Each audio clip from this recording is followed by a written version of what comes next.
Olá pessoal, tudo bem? A gente dá continuidade ao nosso curso de lógica e nesse vídeo a gente vai falar de estrutura lógica, né? E entender como isso é importante numa estratégia de argumentação. Por exemplo, você já esteve em várias situações onde você estava debatendo com alguém e são posições polêmicas, você pensa uma coisa, a pessoa pensa outra completamente diferente e vocês apresentam suas argumentações, você diz uma razão, a pessoa diz outra, e vocês percebem que vocês não conseguem entrar em acordo, não conseguem concordar com praticamente nada daquele debate, né? Fica quase impossível de construir um diálogo, né, nesse ponto. A gente passa por situações desse tipo, né? E às vezes você não consegue aceitar completamente qualquer posição da pessoa naquele assunto, né? E toma tudo que a pessoa diz por falsidade, mentira, tá errado, etc. E a pessoa faz o mesmo com você. Quando a gente está numa situação dessa, a gente não consegue ir para frente, como vocês já devem ter percebido na vida de vocês, né? Muitos debates aí de redes sociais são dessa natureza. Tem uma estratégia muito boa para a gente lidar quando está nessa situação, né? Uma estratégia que a gente pode usar. Às vezes você não consegue concordar com a pessoa, acha que tudo aquilo ali é falso, e como é que então você pode mostrar para a pessoa? Se você disser aquilo que você acredita, a pessoa vai achar que é falso, então ela não vai tomar como verdadeiro. Aí, às vezes você tem que pensar conforme o outro, ir na linha do raciocínio do outro e analisar se aquele raciocínio que o outro está tomando consegue chegar naquilo ali que a pessoa está defendendo ou não. Essa é uma forma de você mostrar para a pessoa, para outra pessoa, no caso, que tem um equívoco ali naquele raciocínio, que ela não consegue afirmar aquilo ali como ela gostaria. E a gente costuma fazer isso usando a estrutura, não é? Ou seja, você por um momento suspende seu juízo quanto à verdade do que a pessoa, verdade ou falsidade do que a pessoa está dizendo e vai seguindo o raciocínio. A gente pode fazer isso através da estrutura lógica, né? Então vamos ver aqui como a gente pode ver uma forma lógica em uma argumentação aí, independentemente, né, do conteúdo que está sendo dito, né?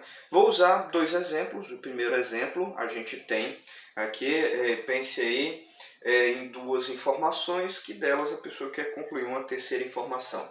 Primeiro que André ele é mais alto, não é, que Beth. Você pode, a gente pode simbolizar, né, como maior que, né, que a gente utiliza em matemática. Vou simbolizar dessa maneira. Aí está dizendo que André é maior do que Beth, né, mais alto que Beth. E depois, a segunda informação, Caio é mais alto que Beth. Dessas duas informações, a gente concluiu uma terceira. André é mais alto que Caio, né? Ou é maior que Caio. André é maior que Beth, Caio é maior que Beth, então André é maior que Caio.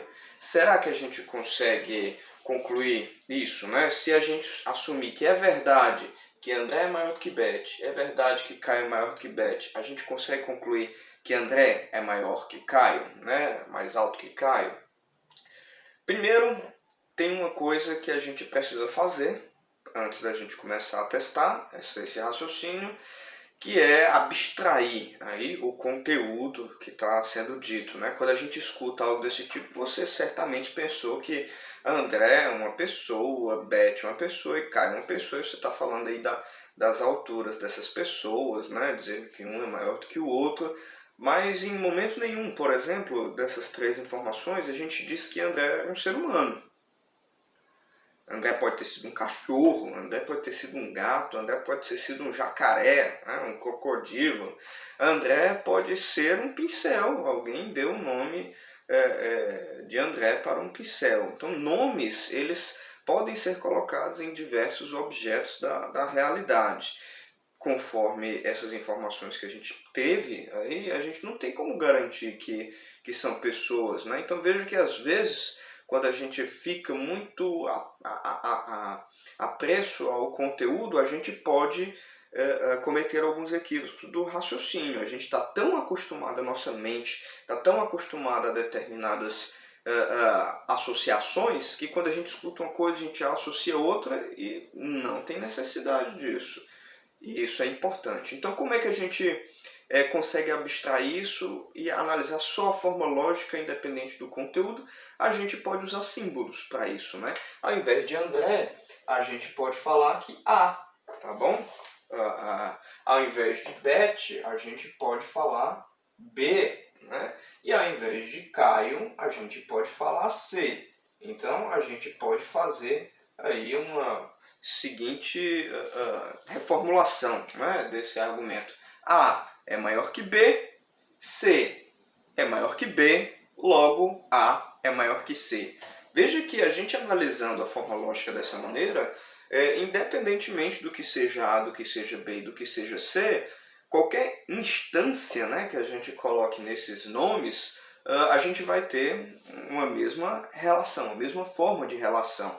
Então aí a gente consegue agora começar a enxergar um pouquinho mais essa estrutura lógica que está subjacente ao nosso discurso, né, aquilo que a gente diz. Então, agora que a gente conseguiu formular em símbolos, vamos testar, né? Como é que a gente testa esse tipo de coisa?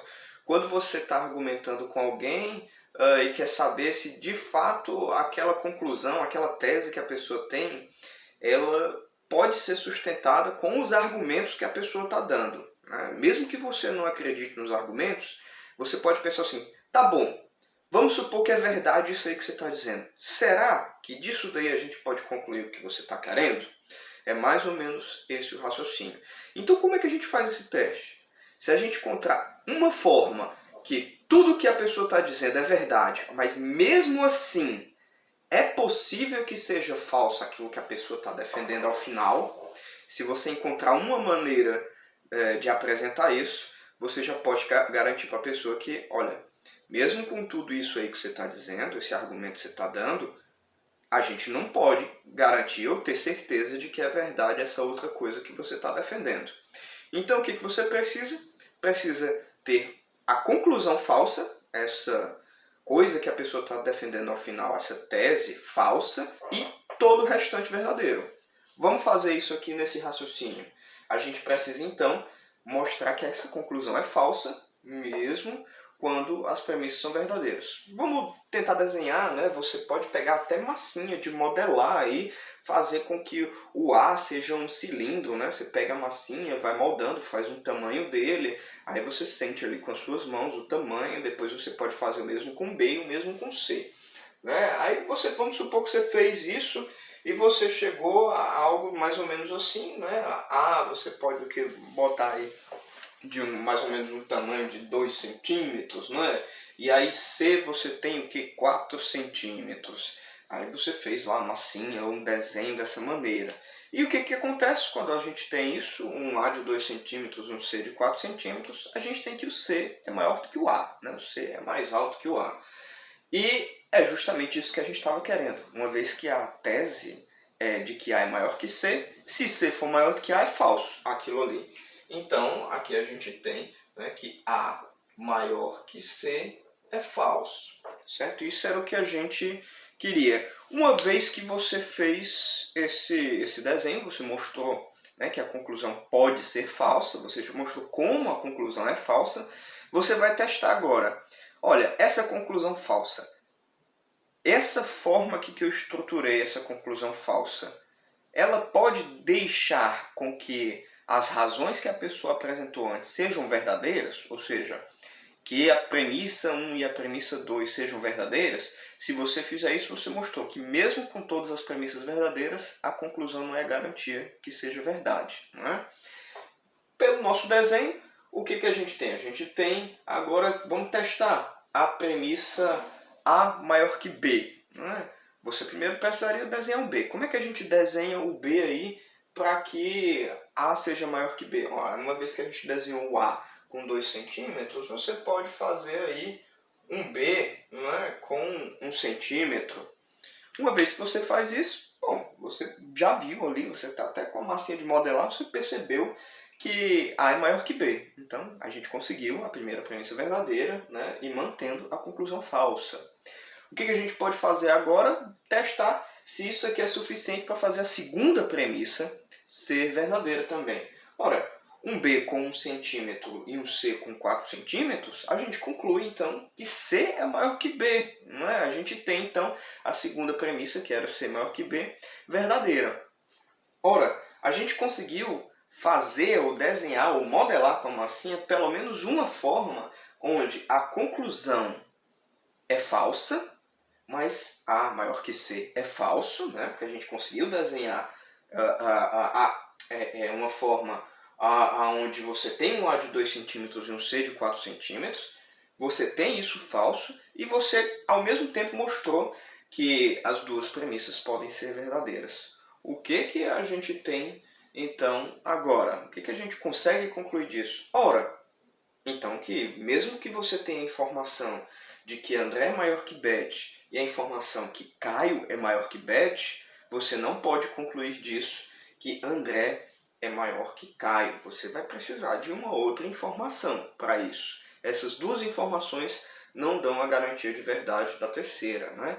Isso é um tipo de teste que você pode fazer com outros argumentos, com outras pessoas. A pessoa dá várias razões para uma coisa e você diz, olha, tudo bem, mesmo que seja verdade tudo isso aí que você está dizendo, olha, há pelo menos uma forma que, mesmo isso sendo verdadeiro, a sua conclusão é falsa. Não é? Isso é importante para um argumento e para a argumentação, né?